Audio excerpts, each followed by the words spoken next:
What's going on, everybody? Welcome back to the Conversation Lab. Tarkin Town Hall is out the window. We're back, ECL style. I'm David here with Jay and Mike. How we doing, guys? So fantastic. Good. Yeah. Y'all playing some Star Wars? I had my first official weekly at the local store, so just excited coming off of that. We had, I think, 5 people there, but for the first time, I feel like that's not that bad. And one of the guys was new, so I spent the first hour teaching him how to play. So that's awesome. That was cool. Yeah. Friday, Mike and I did back-to-back games for like 4 hours while streaming. So you can go check that video out in our VOD list on the channel. Check that out, and we're going to be streaming again, not this Friday, but the next Friday. So. And I will be playing games in the next stream. Yes. Oh, why is that, David? Because your boy finally got a new phone. This is where you play the boop boop boop. Yeah. So I felt peer pressured by the internet, aka our YouTube comment section, to get to ditch the potato phone and upgrade to. Watch it still not work. The funniest thing that could happen is if you go to stream. Honestly, and it just... that's my worst nightmare. If that does happen, like I don't know. I might just quit. I might disappear until regionals and be like, I'm done. I'm out. So it does make me nervous that that's not the issue, but. I mean, you can test that and just hop into we do some webcam software games or something. and just leave your camera there for 30 minutes, and if it doesn't see what happens, die, then you're good. That's true. Yeah, that's so good. So sorry I couldn't play. I built all these new decks for the stream and couldn't even play. It was tragic. Well, next week. Well, yeah, next week. Yeah, no doubt. Luckily, you got through the Christmas SWU games before your phone decided to crap out. That's true.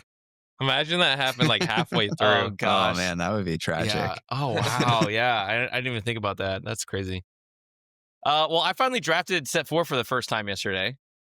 How was that? It was awesome. It was really cool because we've sort of been breathing new life into our locals on Sunday afternoon. We were doing Sunday afternoon at Fair Game Geneva a ton, and then everyone got really busy over the holidays, and it's been slow to pick back up. And I said, you know what? I'm just going to start inviting people personally and be like, hey, do you guys want to make this happen? And we had 13 people yesterday come out to draft. And I sent a message in Discord on Friday. I was like, hey, we can do whatever we want. Anybody want to draft? And it was like, yes. It's like Grogu in the IG 11s.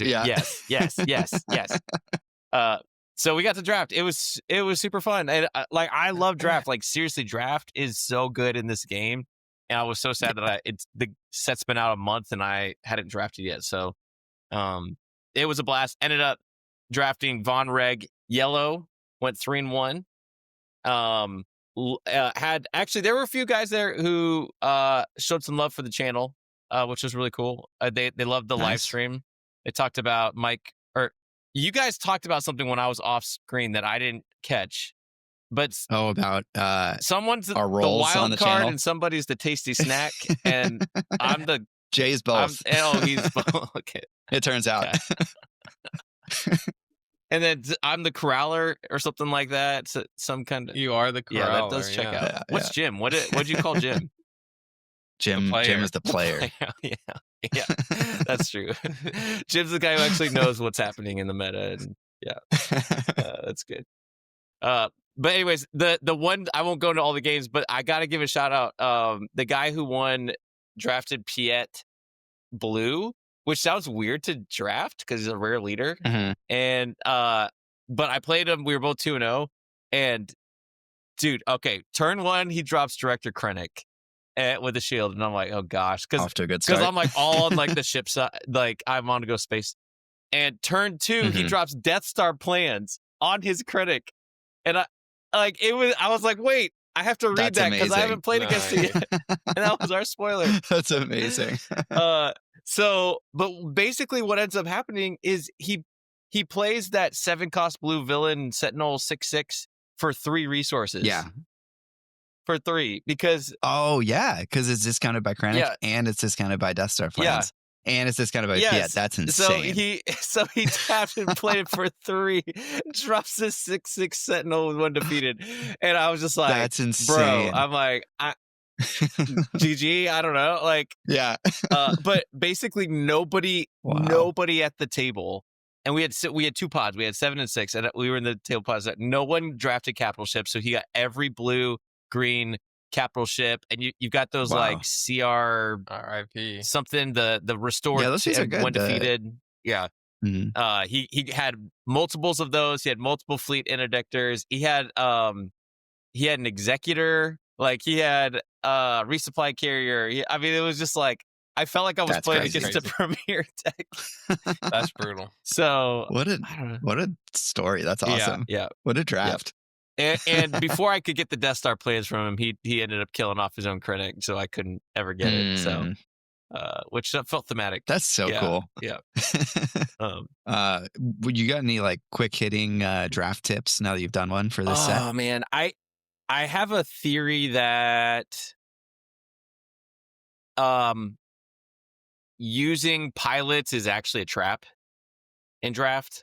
I like it feels a little bit risky in Premiere, and I think it's the same in draft. I mean, because even the pilots we're using in Constructed are like Luke and Chewie, which add some value. The other ones, I don't know, unless it's your leader, like getting Von Reg out. And ironically, I kept deploying Von Reg to ground on the Skyway Cloud Car, the little 3-cost 3/3. It's a ground ship, and everyone kept going, wait, it's ground? I'm like, yeah, it's a ground ship. That's what I said when I saw that too. Yeah. It's like all throughout pre-release, it took me until the last day. I went to 4 pre-releases, I think, or 3. And it took me until the last one to realize that was a ground unit. Yeah. I think in one of our sealed games, somebody played on the wrong side. Yeah. So I ended up passing a lot on the pilot units, except for guys like Dengar, which can come as like a 4-cost 5/4 in ground, which was like, this seems like a good pilot I want to have. But I just haven't been impressed with like wedge builds or anything that had pilot. I felt like there's enough removal in the set to take care of those things. So, and I even just the cards like Torpedo Barrage, where it just deals 5 indirect, I don't think are actually very good. I thought they were good. I drafted 2 of them, resourced them every time because there's just too many units. Yeah, too much health on the board. Yeah, where it just feels like you're wasting resources. You can't play Boba like you could at pre-release. Yeah, true. Right. Yeah. So yeah, I mean, that's those are my only thoughts. I felt very lost. I've never felt so lost in the first draft of being like, I don't know what to pull. Like, it's exciting though. It was. It definitely accessed a different part of my brain. It wasn't as obvious like drafting Rey in set 2, where it's like just draft anything that you can buff with her, like Moisture Farmer done. Yeah. Like Warzone Lieutenant done. Clone Deserter done. You know, like. Or like Jango in set 3 of like, oh, there's a P-38. Oh, there's a ping. There's a ping. There's a ping. It was harder. How much more drafting do you think will happen if they said next year Worlds was going to have a draft integrated into the tournament structure? Probably a lot. Yeah, dude. I will lose my mind. Like, I will draft every weekend. It would only be relevant for whatever set is going to be at Worlds. Yeah, though, true, right? true. That's probably true. Yeah. Which we didn't put on here, but Ron from OP did an interview with Space Bear Unlimited. Oh yeah, we should talk about that. After the Denver sector qualifiers, and was super transparent and super honest about the ways that they missed the mark. Great interview. Yep. So if you listen to last week's podcast, we did a lot of duking on FFG. Took some dumps. We're here to rectify that because no that pun interview. intended. Oh gosh, Mike. Sorry. It was just right there. It is too early on a Monday for that kind of humor. I mean, I'll summarize some of the stuff he talked about. I don't have like a list of things, but just some of the things that stuck out to me were basically they're watching and realized on Saturday the prizes were not moving, people weren't getting them, and people were taking pictures of the things they couldn't get instead of pictures of the things they did get. Right. And he basically said, like, we don't want to put this back in a box and ship it back to wherever. Like, Yeah. we want people to leave with it, which I think is awesome. Yeah, that was one of the biggest takeaways I had from that interview was like that if that is their sentiment and like that is what their goal is, I think that's great. Like that's good for everybody. Yep. I also think that's good for everybody. Not only like it doesn't bother me that they're trying to get rid of this stuff. It's still super exclusive. Like you have to be at this event to get some of this stuff. You know what I Yep. mean? It's not like you can just go anywhere and get this. Mhm. So I don't care if everyone that they printed, every mat that they printed to take this, every regional or sector or worlds was given out while you were there because it rewards the player for investing so much money and going. Mhm. And it's still exclusive. Like it's not like the value is going to go down that much by letting go of 500 more play mats than what they would if they kept the prices at what they did. Yeah. Yeah. But basically, they listened, they made lots of calls, and next morning, prices were changed, and players had much more access, especially the ones who were in the tournament the whole time. It sounded like the ones who were making day two had were getting more tickets. I can't remember the breakdown of how many tickets or whatever, Yeah. but it was actively changed, and I think he continued to offer invitation like, hey, we're open to feedback. We want to hear from you. We can't change things we don't know or are not working, and so I think just people being vocal in a helpful, constructive way, not in a toxic way. I think it was good. So that made me more excited for regionals that we're going to. Obviously, Richmond's coming up, and Mhm. he did say like, hey, listen, they don't have enough time to pivot on Richmond too much. I think they could still change the pricing of and like how they give tickets away, but Essentially, what he's saying is the Luke showcases, Vader showcases, and then maybe the top 8 mats aren't going to be there, just like they weren't at Denver and the previous yeah, ones. But some kind of the prices of ticket prices will probably be cut down. I hope so. Yeah. Yeah. My takeaways from that interview were basically like uh at least Ron is actively listening to the community and is very invested in, making these events something that the community really wants to participate in, which I think Mhm. is best case scenario. And that like they're willing to make changes to make that happen, basically. And I both of those things are awesome. I love how transparent Ron was, and I think that that is the way that FFG should operate in this community. Yeah. Because like that's frankly how we deserve to be talked to. Like I don't know. I feel like especially this community, like it feels like we're sort of all in it together in a way. And so when somebody from FFG goes onto the internet and talks about stuff in the way that he talked about it, it kind of brings everybody into the conversation rather than it being like a FFG versus the community kind of thing. It's like Yeah. it makes it more of like, hey, like we're all part of this community. We're all trying to make these events as good as they can be. We want everybody to be super excited about this game, and we're actively as FFG listening to your feedback and trying to incorporate that to make it as good as it can be. Yep. Yeah. That's one thing that Flesh and Blood really excels at is a lot of their developers and their higher ups do that kind of stuff and Mhm. get into the community. And I love that Ron did that. And I don't want it to be one of those things where it's like FFG up front had all this to prove where they were trying to be like semi-transparent and a lot more communicative and all this stuff. And then like now they're successful and they just go back to the old Right. FFG Yeah. ways. Like Yeah. that's not That what can't we want. happen. Yeah. Yeah. You'll lose this game will go downhill fast if it backtracks like that. So this is a good step in the right direction, showing that they're committed to making these changes. And I would also clarify or point out that technically this doesn't even feel like his role. His role is supposed to be like the game Yeah, store retail support. Yeah. OP Mhm. to FFG relations. And these events aren't even that. So like even stepping up further to like go outside of his area Yeah. to make sure these things happen, right? Well, Yeah. he loves the game. I mean, I realize I'm biased, but he's a Chicago guy who ran Chicago events, so I know how much he deeply loves the game. It's not just a job. Like he is deeply invested in it Yeah, being he's- successful as a game, and so he's going to bring whatever he can, and sometimes it's being the guy that people have to yell towards to get something to change, in this new role. But I totally agree on the like transparency and the honesty stuff. Like, man, it's so it is endearing when someone says, you know what, we missed the mark on this thing, and we're listening, and we changed what we could in the moment at an event with 7 hours to go or whatever. And we're going to continue to tinker, and figure this out. I feel like that totally diffuses any kind of like animosity towards them too. Right. It's like such a smart thing to do, even from a business perspective. Yeah.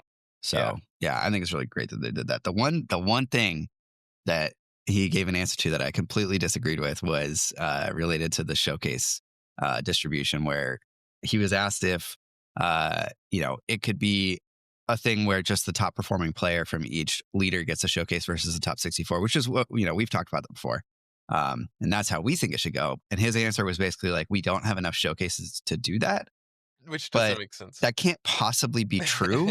Because if it is, then in theory, they could run out of the showcases even for people in the top 64. Yeah. Like, they still have to have the same number of showcases for each leader, equal to the number of events that they're giving them out at, just in case. It's like if Dr. Afra all of a sudden is like winning every thing, they still had to have those showcases available to give away. So I don't know. That one didn't make a ton of sense to me, so I hope that they can revisit that. But everything else, I was. It did also very sound like happy it with was the a answers. this set only thing. So, or like, I guess not this set. Oh, like up through now sort of thing. Yeah. So potentially, like next year, they could do something like Yeah, in that. the future but they'll he print didn't more. say if they would or wouldn't. Sure. But Yeah. that's the Yeah, thing. it did. It sounded a lot like this was a thing that they decided to do late in the process, and they didn't have these cards printed as rewards, and they had to like they had to source scrounge them. these up. Yeah. But if that's true, and they still had to source one of each leader for each event, just mathematically. Yeah, so, 100%. Mhm. 100%. I agree. That didn't make sense to me. But we did get non-formation, which is not confirmation, but kind of confirmation that participant won't be printed on anything going forward. Oh, right. Which now it's such a meme that like I just leave it at this point. I'm excited to get my hands on my participant mat, but Can we make unplayable participant I don't hate shirts? that it's not. We definitely should do that. Perfect. Yeah, And definitely pins, should do Because that. that's definitely next our to vibe our, as a channel, anyways. Yes. Yeah. Yes. We're the participants. 100%. That's good. Oh man. Hey, and then he also teased that like I don't know if it wasn't explicitly this, but I took it as like maybe the OP frames are going to be going away or being changed because people don't like them. He said some form of treatment that people have complained about has already been removed from future stuff, which we don't know what he means by that. But no, I'm taking it to be the OP frames. We've been pretty vocal, me and Mike, about how we don't think they look that good. So maybe it's something new for next set. I can't think of anything else it would have been. Yeah, I don't know. Unless it was more playmat. It's just foils or something. Like the only thing I was saying, like playmat the mats stuff. Yeah, but he was also just talking about Galactic Championship, and he didn't really like say anything definitive, but the way he talked about it just got me more excited for all the things. And like, he really, really hyped up Worlds. And like, truly, if he's running all the side events, I'm gonna play some side events because this guy knows what he's doing when it comes to like making prize support and events fun. I'm so excited. I before he worked at FFG, he ran the draft championship here in Chicago, and it still is like my favorite event I've ever played in, with like multiple pods, multiple sets, a top 8. Like, that sounds so fun. If he can pull that off, like, That's where I Draft will be. Championship Vegas. That's where I will be at Galactic Championship. If you're looking for me and that event's happening, that's where I'm going to be. So I don't care what's happening on the other side of the hall. So my fingers crossed. I don't know anything. I'm just hoping because gosh, that'd be so much fun. So yeah. Yeah. Yep. All right. Guys, there was some other news out of last week. One of it being that packs are coming to big box retail in Set 5. So you can do your weekly Target runs for Yeah, your couple pack. diapers and bread and Star Wars Unlimited, you know? The one like positive thing to look forward to when your wife drags you to Target. You can now buy Star Wars packs. Yep. Yeah. Yeah. Yeah. I think it's great. I think it's amazing for the game, just like One Piece and all these other card games that are in Target. Like, especially like we don't have scalpers right now, like One Piece or Yeah, or Pokemon does, or even Disney Lorcana when it first came out. yeah. I remember Mhm. going to Target and it was just like mayhem trying to get Lorcana cards. But especially Pokemon and One Piece, like One Piece is always gone. They like never have anything for Yeah. it anymore. Yeah. It could be like that, like get to that level of like people wanting to go to Target to scalp all this stuff. I think that'd be cool. I think it's like just marketing, honestly. Like, Yeah. obviously the sales are nice for FFG, but like, so many more people get exposed to the game that way because I mean, there's a lot of people who don't go to a local game store and they just see it on the shelf at Target, maybe pick it up. They're also releasing that new product that's like an intro box. Oh yeah. So I would assume that would also be something that they would put in Target, and so Target, Walmart, or like wherever. And so it's like a super easy way for somebody to get into the game. They see it on the shelf at their retail store. They go and they pick that up, and then they're like, oh, like I noticed they had packs there too. This game was fun when we tried it at home. Let's go get some packs and improve our decks, whatever. And like a certain percentage of those people who pick it up that way are going to find their way into the local game store from there to play with other people. So yeah, I think it's only a positive for the game. Yeah. I assume that they will not sell Carbonite packs and other products like that. So it's like, there's still sort of like retail, like local game store exclusive products to sell, which I think is cool too. So yeah, there's OP packs and stuff. Yeah, I think I was listening to that other podcast with four guys, Golden Dice, and they were mentioning, I think Jack said, like, hey, it's kind of cool that the first year of the game's existence was just the only place you go for product is the local game store, build those communities. Yeah. And then this is like year 2, right? So there's a pretty well established communities and places to play. So, you're not just going I like the approach. Yeah. So I think that's a good point. And yeah, I love the marketing to new people. I mean, you were just talking about teaching a new player how to play. It's Set 4. We had a couple guys at the draft yesterday. They'd never drafted. It was their first draft. So I think the pre-release of Set 4 was their first time playing the game, and so they're jumping into. So that's awesome. Yeah, I'm pumped. Well, guys, if some cards got suspended and there's a new meta. Have we not talked about this? Yeah, we didn't talk about that on the podcast. Wow. It's crazy. Because that just happened last week. Yep.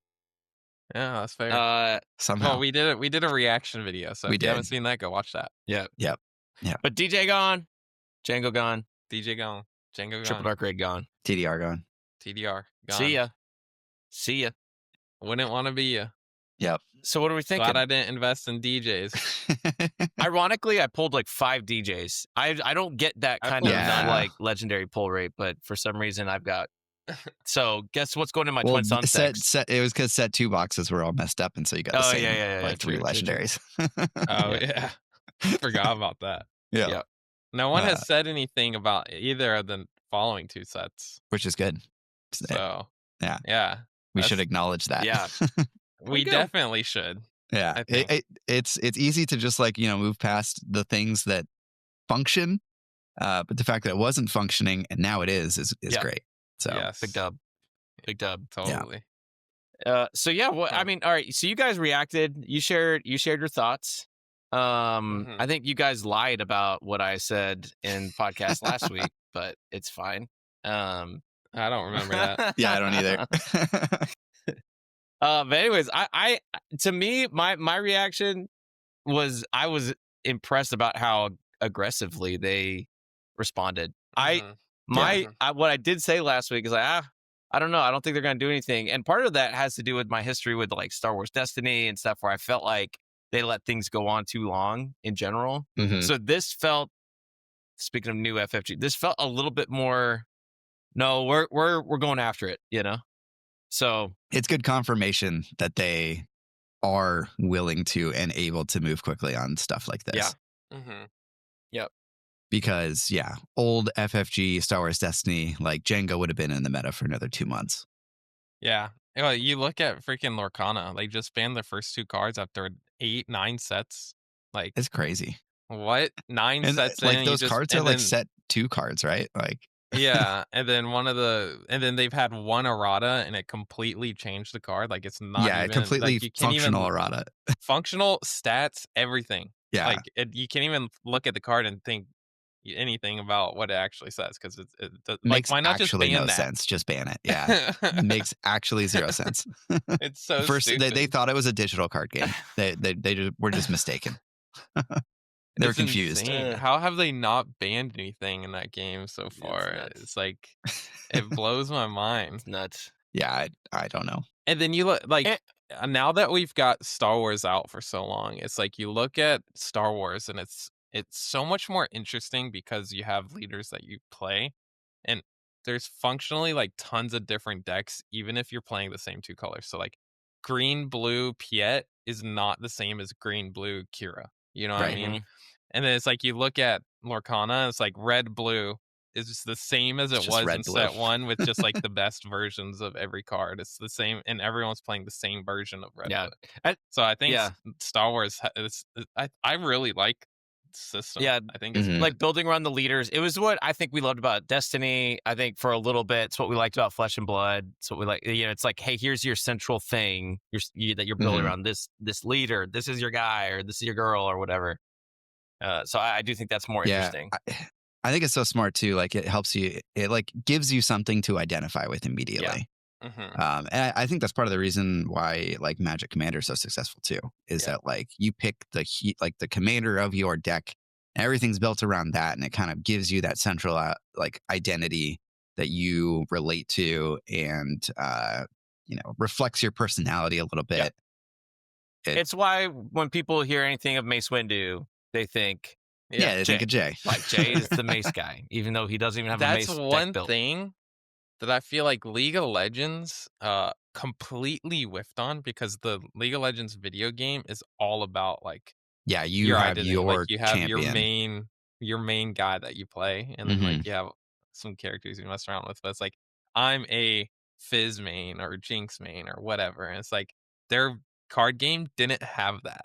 Like you put champions in your deck or whatever, but like you didn't have like a leader like in Star Wars Unlimited, where it's like I'm a Vader main, Vader green. Like it's not like you're playing as Jinx and you're firing off her abilities and whatever. Like it's not that. And most I don't card know if games their don't new have that, and that's like physical card game is like that or not. I haven't looked into it enough, but I haven't either. That would hope that they would have that in there. But I really love Star Wars Unlimited for doing that, because I think that's another thing that even from Destiny, it was like you picked your characters that you played. And it felt like you were playing those characters from the beginning of the game. You know. Well, even yesterday there was a guy drafting, one of the guys who's new to the game, first draft. At one point he made the comment, he's like, I'm just drafting the cards that will be great for my Vader pilot deck at home for the kitchen table. Like he's I'm wrong with that. just going, he's like, yep, this works. Yep, I know this, I know that. Yep. And I was like, that's awesome that you could do that. Like, oh yeah, this will be great for my thing. Like there's something for the casual to the competitive players. So, okay. So speaking of like the new meta in general, rabbit hole. New meta. Yes, about the meta. So if you're a Jango main, you're done. You're out. Sorry. But GG. So I was watching the events from around the country, around the world this weekend, and a lot of it's just like store showdowns and win a box events and 30 to 40 player events around. And I was so impressed with how diverse the top eights were. Like, it didn't feel, I was trying to look for trends, and there were multiple top eights of like 30 to 40 events that were 8 different leaders. And those could be just bad sample sizes, I'll admit, like that's just anecdotal data, but the initial signs are like, hey, people are feeling adventurous, like that's like pretty cool. That's pretty cool. And initial kind of reactions. Is Richmond this weekend? This upcoming weekend? It's the next one. Yeah, because Easter weekend this weekend. Oh, right. Yeah. Okay. So we've got time between the last sectors and the next one to be able to... I'm very, very excited to see what people bring to that. Yep. And I feel like people are going to be playing the thing that they think is really strong, super close to the vest right now. So I think we're going to see some surprises there of decks that people might not be expecting, that like these groups of testers have found and sort of just bring to try to spike the event with, and that'll be really cool to see. Yeah, sure. Yeah, I think this set has been like a focus on playing something that beats Jango, and we haven't really explored much of it. So it'll be interesting to see what happens. I don't think anyone has a lock on what is like the best top meta right now, with the exceptions to stuff that already existed, like Quinlan Voss and like Han will still be good regardless of what color you play him in. But yeah, I want to see, and Sabine, obviously. Sabine Green will probably make a splashback. But yeah, I'm curious what people are testing, and I'm interested to see what ends up happening at Richmond, because it's going to be crazy. Yeah. Yeah. Even just at the draft yesterday, just the amount of conversations that were happening between games about, well, what about this? Have you thought about that? Have you tried X, Y, or Z? Because the Chicago PQ is coming up. I think it's like May 10th or something. So like guys are starting to like feel the like, oh, here we go. It's time to what are you time to figure this out, right? So nice. So yeah, I'm excited. I mean, I'm more excited to show up to a big premiere event than I was a week ago. Yeah, same. So same. There's a small chance that I will go to the PQ that's in Fresno on May 3rd, because that's my birthday weekend. And also my wife's best friend lives down in Fresno, so like I can justify that by she can spend time with her for the whole day while I'm playing. So maybe I'll be there. I haven't decided yet, but there's a chance. Yeah. Hey, random side tangent, but Revenge of the Sith 20th anniversary is not this weekend, but it's next weekend. So it's coming to select theaters for like Thursday through Sunday of that weekend. It's like April 25th through the 27th or something like that. I'm gonna have to try and go. But I'm so pumped because my son, it is his favorite of the Star Wars movies. Like that is the one that he watches over and over. I'll come downstairs, he'll start it in the middle and just be watching it. And so I got to tell like, hey, we're going to go to the movie theater and watch it there. And both my kids like lost their minds. And that's going to be so fun. I'm so pumped. Like I'm texting all my other like Star Wars dad friends, like, hey, let's make it a thing. Do this. So go watch Revenge of the Sith in the theaters. Awesome. Yeah. You got to watch 1 and 2 right before you go. Yeah, there you go. Yeah, that's get into 3. That's good. Any other thoughts on the new meta, suspension? Nah, just excited. Yeah. Go. Connect space at Galactic Championship and side event. Yeah, okay. Wishlist. I wanted to talk about this Connect space. So I saw this tweet from Star Wars Unlimited that basically said like, hey, check out all this information about our Connect space. And I was like, what the heck is a Connect space? And I looked it up, and it's like, there's some interesting stuff. So the information's on their website. And I just want to go through and like see what they've got. So they have a beginner zone, which is like a learn how to play the game, which for like the Galactic Championship, like the World Championships, like it seems maybe a little bit weird, but I don't know. I guess if you bring like your friend who doesn't know how to play, or like bring your significant other or something like that, and it's yeah.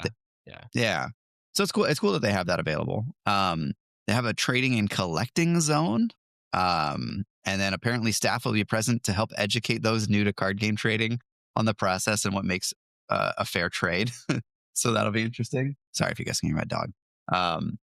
And so yeah, That sounds a I lot like in old school RuneScape when they implemented a thing where you can't trade higher value than what, for lower value stuff. yeah, more than like 10K or 5K or something like that. I mean, I'm glad that like, you know, a kid's not going to get swindled out of their showcase for something. But yeah, and then there's a Star Wars photo experience where you can take a photo of yourself alongside a full size X-wing, or immortalize yourself inside the cockpit of the Millennium Falcon.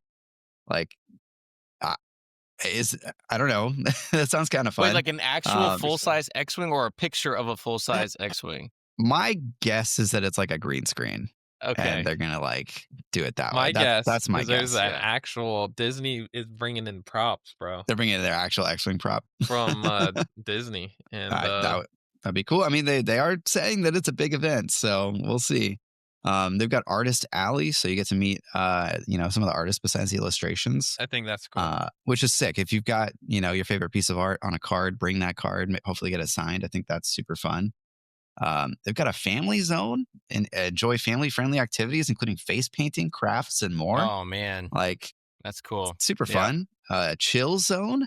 Need a break from the excitement? What about a low-key place to chat with your friends? Head over to the chill zone where soft seating and good vibes await you. I love That good sounds vibes. like my area. Yeah. Yeah, that sounds super fun. And then a sensory friendly area.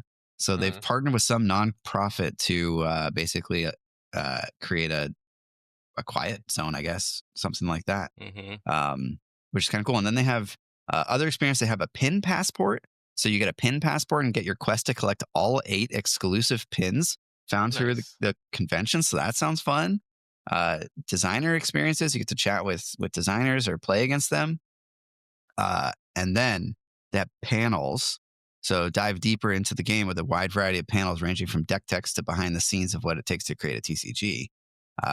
Keep an eye out for a complete list of panels and special guests as we draw closer to that. So that sounds super cool, super fun. Like reading through the list just like made me realize and reinforce how big this thing feels, and like they're really going all out on making this into a convention, you know, more so than just a tournament. So I think that's super exciting. Yeah, that does sound really sweet. Like it's not just because I've been to some events where it's just whatever the competitive thing is happening, that's the thing, right? Yeah, and then that's it. You might see people playing some side games, but this is like a full blown. You can season to taste. You can go compete, or you can do a lot of any way that you want to interact with this game. You can do it here. Yeah, which is really cool. So I hope people who are more on the casual side read and hear some of this, because if I'm like a kitchen table player and I think Galactic Championship, I'm like, well, I'm not going to go to that because I'm not, that's not me. I almost wish that like they had a broader event title and then they had the Galactic Championships like at the big event. Oh, yeah, I'm sure. if it was like, you know, like SWU, which is a terrible name. Please don't make it that. But like, not SWU. It just for illustrative sake, it's SWU and you have the Galactic Championships at SWU. I'll stop saying SWU. I think that's a good idea. Yeah. I like the name SWU too. Yeah. So, well, the SWU gang.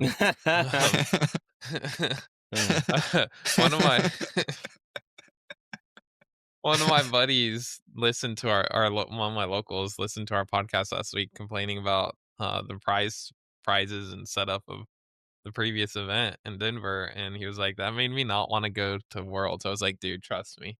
Yeah, it seems like Worlds is going to be. It's not going to be the same. So it's going to be completely different. It'll 100,000% be worth investing in going to, compared to any one of these regionals or sectors or something. Like if you want to experience, and it's the first GC for SWU, so it's going to be so fun. A monumental like thing, you know. And I really do feel like the game is on the right trajectory. Like even someone posted the TCG player box sales for like all different TCGs, and Star Wars Unlimited was like number 4 after I think Magic, One Piece, Pokemon, and that was without the Carbonite boosters included. Yep. And it was ahead of Lorcana. And same set or same release, window. So trending in the right direction. The event data, I think they released the melee data in a judge call last week, where like events registered had increased like triple fold from set 3 to set 4. Wow. So I mean that's Sweet. pretty wild. Yeah, that's great. And hey, speaking of naming things that we need to name when we complain about things and they happen, I have to give Melee a little bit of a shout out, because I do think that they've addressed some of the issues that I've had in the past. And I've gone to a Mhm. bunch of events now that are like run on Melee, and like the fact that they have deck lists on there, I don't like the way it's laid out, but they have deck lists. And Yeah, they didn't have that when they first nope, started, they right? didn't. So Yeah, so they have deck lists now. You Yeah, can watch it's nice. live like pairings and stuff. yep. I think it's It's better improving. than we thought it was going to be. Yep. hmm So good shout out on that. Yep. But all that to say, so I think set 4 was a huge hype builder, and then set 5 is gonna, with all your favorite Force stuff, right before. Yeah, I'm like, Yeah, that's gonna be it's so cool. yeah, people. When we start that's seeing gonna be all insane. these spoiler drops and all you see is lightsabers and Force things, that's gonna be fun. It's gonna be a good Yeah. time. Before we move off of the Galactic Championships, I wanted to go through and ask you guys, and I have my answer. What's your side event wish list for the Galactic Championships? Like, you guys have any cool ideas for side events that you want to see happen at the event? I can go So- first if you guys don't have an immediate answer. Well, I was I'm going ready. to say this is a hard one for me because I'm going to be in the main event the entire time. Yeah, all the way up you're till I have to all the way leave. up to the top. You're right. Yeah. So I don't think it's super relevant for me. It's good. It's good, Jay. What about you, David? All right, I already mentioned the draft championship, but I want that's my number one. Like I want like some good, not draft pods. Like Yeah. I want some like sit down big big draft event, like- side event. Yes. Mhm. That sounds really so fun. that's number one. Number two, I would love for them to do something. So in Destiny, we had the trilogy format, which was just the current block of sets. So Mhm. I would love to have a trilogy. I don't know what, something like that, where essentially it would just be set 4 and 5 that were legal for that tournament. So you'd have to build That'd be something fun. specific to that, and see what comes of it. I think that's the weird, like, it's like rotation, like light. I don't know what you want to call it, but those events were always my favorite in Destiny. Now you've got limited options, and some of the things that you used to like hang your hat on, you can't hang your hat on anymore. Like you might have these crutches in set 1 through 3 that you don't have, and you got to figure out what Yeah. works. That sounds So fun. those types of events would be really sweet. I would enjoy that. Nice. That I feel like I heard somewhere that they're going to do a PQ that weekend. Is that a thing? Oh, Or I feel like they said you can earn if you miss the day 2 or whatever. That they were. Yeah, you can earn your entry. It was going to be the first opportunity to earn points for season 1 for next year's Mm, Galactic Championship. right. I think they. Okay. I'm like 98% sure that they said that at one point. They got something for season 1. Yeah, so you would Yeah, miss, they- but you could. They did say that at one Yeah. point. Whether or not that's still true is, I don't know, confirmed. But Okay. yeah. All right. Which me. So yeah. I've got two. So one is some kind of casual event. Maybe it's like Twin Suns, or maybe it's just constructed or something like that, where there are like global game rules that change every so often. Where it's like, it's Star Wars, so maybe it's like the pull between like light side and dark side, and like, okay, for the next 10 minutes, Imperial units, get an experience every time they enter play or something like that. And kind of keep things fun and fresh in that way, where adds a little bit more chaos, a little bit more variety, a little bit more spice to something like Twin Suns. I just think things like that are cool. I kind of like, I think Jay, you're about to say this, like I got the idea from Sorcery, which I've not played, but like I've heard about what happens at their events where stuff like that happens. Or I think it was Sorcery. Or no, it's right. It's Sorcery. I don't know if they do that. That's not what I was heard gonna say. Team Covenant talk about it on one of their videos like a year ago, and I was like, oh, that sounds really fun, actually. So something like that I think would be really cool. Magic you wanna has say- this thing for Commander that is like this. Their Is that cards the are like plane this chase? big. Yeah, plane chase. And Yes. it's like you flip a new one and it affects like the round or whatever. And I then would you love flip that a for new one. Twin Suns. That would be cool. Yeah. That'd be sick. What- If there was like another token that you could claim that flipped the card to the next card, Yeah. I think that would actually be really sick. What about Uh, have you guys ever considered like a popper, like commoner format for I Star think Wars Unlimited? I think they have that. I think I saw somewhere that that's going to be there. Okay. Because I've Yeah, never considered that's cool. I've never considered that, like what I would do in those settings, like what's actually good. But I like deck building challenges like that. That could be fun. Yeah, that's always fun. My second request, my second wish list item is, it is Vegas, so I want the high rollers draft where you draft Carbonite packs. My local wants to do that. Dude, that happens I here, think that'd Mike. be so fun. We Does it? we have a couple stores who've done that. Yeah, I want to do Yeah. that. Move to Chicago. Yeah, just add on to the list, Mhm. and then there's a tornado, and then Yeah, but- the list gets wiped away by the tornado. Yeah, but then the next day you get to go to another Carbonite draft. Yeah, true.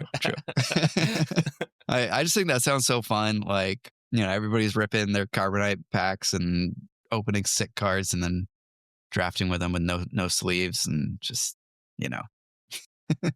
It's wild. probably with sleeves, but It's wild. I don't know. I love it. Yeah, that's what I want. I love it. I think it would be cool if they did like a team tournament, a 3v3. Oh yeah, like we they got to. did, Yeah, that I do want. I want that too. Yes. Oh, yeah. Yes. Full send. Yes. Absolutely want that. Full send. Yep. I would love that. Mhm. I was thinking like if the team tournaments are teams of 3, typically they are, then we're, like who's getting the boot Well, on unplayable? Jay's going to make it to the finals. Oh, so- right. Yeah. So Jay's busy. He can't play the team tournament. Yeah. Sorry. Yeah. I was thinking like there's enough content creators that have like 4 people on their group, like us and Yeah, we do Golden 4v4. Dice and like KTOD. Like it just like seems like 4 is this weird number that like there could be like a rejects team, Oh, yeah, there you like go. 4th man out that they could all team up together. But I think that hosting a PQ on like day 2 would be cool. Give the people that didn't make it to day 2 another competitive outlet for Yeah, something worth doing. yeah. I like Yeah. that idea too, because the people Keep that the are there to competitive stuff compete. out of the side events. Yes, and that's the make it- main reason, honestly, is like Yeah. keep the competitive players in their, Mhm. spike area, and let the people who just want to have fun. it's like their Yeah. timeout corner. Like you just Yeah. I was thinking about this when I was watching the interview with Ron. Like, I think the worst thing that can happen in like side event universe is that like you get hyper competitive players who are there to spike the event just to win the prizes. Yeah. I think that's like makes it no fun for everybody. Like the prize structure should be as flat as they can make it while still rewarding the winners a little bit more. Yeah. But yeah, you don't want that like super sweaty rule sharky player, ruining it for the other people who just want to go and have fun at casual events.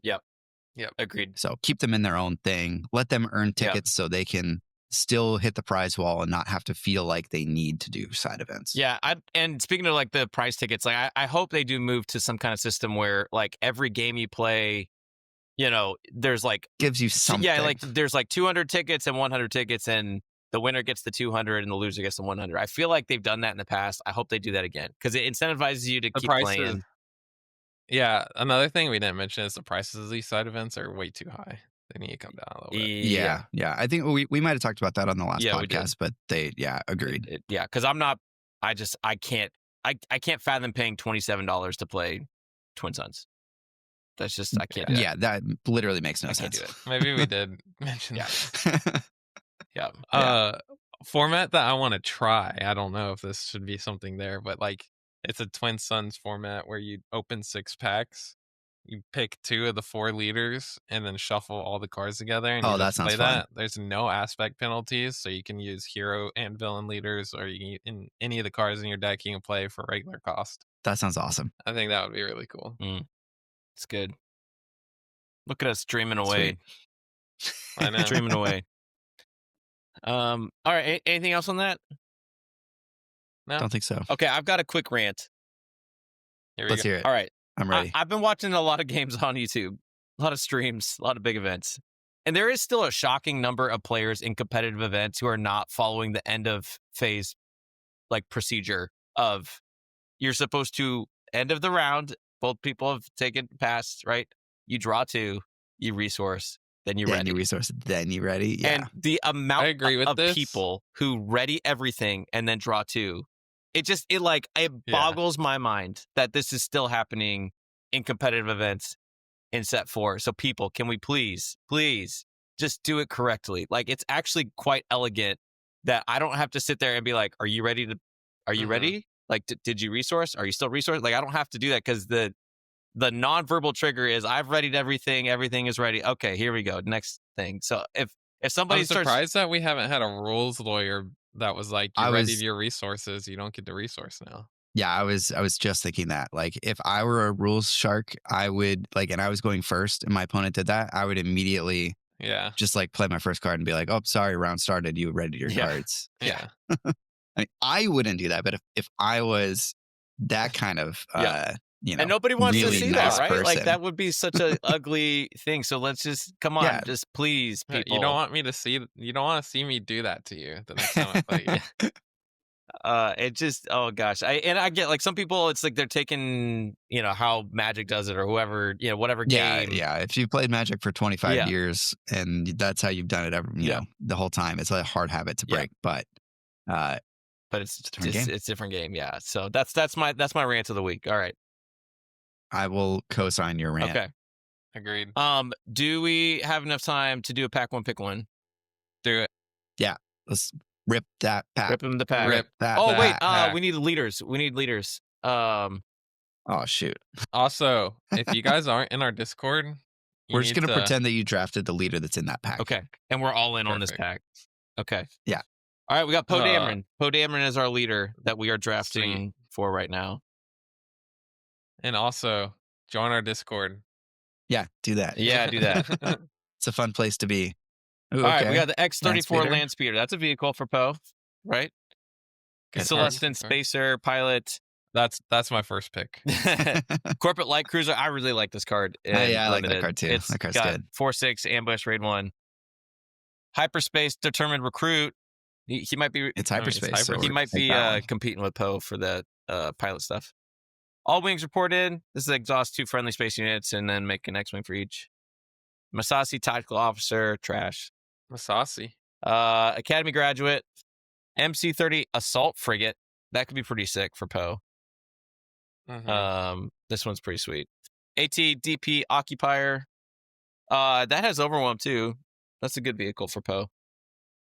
Yeah. Leia Organa. Oh, that's good. Cham Syndulla. Chammy. That's probably less good in this format. Heartless Tactics and General Draven. 5 cost 2/5, 1 plate on tech, create an X-Wing token. And a foil Onyx Squadron Brute. That was a crap pack. I'm probably going with Leia. Yeah, I think I'd probably go with Leia too. I think I'd just snap playing Leia. So she's just strong. Yeah, Leia's pretty good. I feel like Draven is a little too late to really get.